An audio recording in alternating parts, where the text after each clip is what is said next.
So we left off with Abraham and the story of his life, and you watched the video that he takes up to Mount Moriah. Now this is also the same mountain that Jesus would later be crucified on. So interesting parallels there. Abraham takes Isaac up to Mount Moriah to sacrifice him.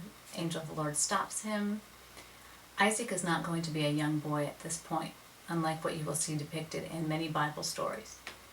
However, he is a young man, and Isaac allows himself to be put on this altar by his father Abraham to be sacrificed.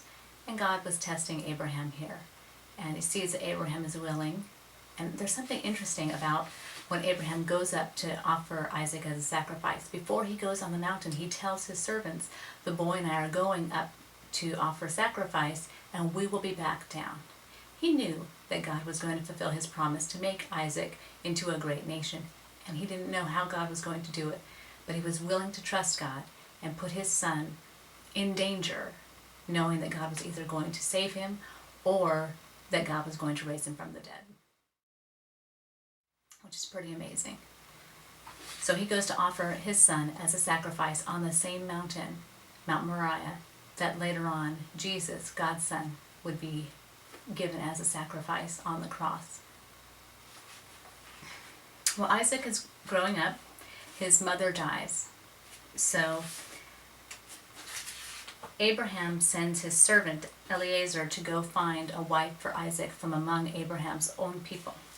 So he does, and he goes to a well, and as he's there, he's like, Lord, I need help finding a wife and a relative of Abraham. Can you please send somebody? And can there be a sign? Can whoever it is that I see at the well here who says, may I give you water, and may I also give you water for your camels, can that be the lady that he's supposed to marry? And so he goes there, and a beautiful woman named Rebecca shows up to the well and offers to give him water and give water to all of his camels. And he is elated, and then he finds out she's actually a relative of Abraham's. So she runs back to her family and tells them that she met Eliezer, and Eliezer tells them, I am the servant of my master Abraham. He has become very wealthy, and he's looking for a wife for his son Isaac. So Rebecca agrees to go and marry Isaac.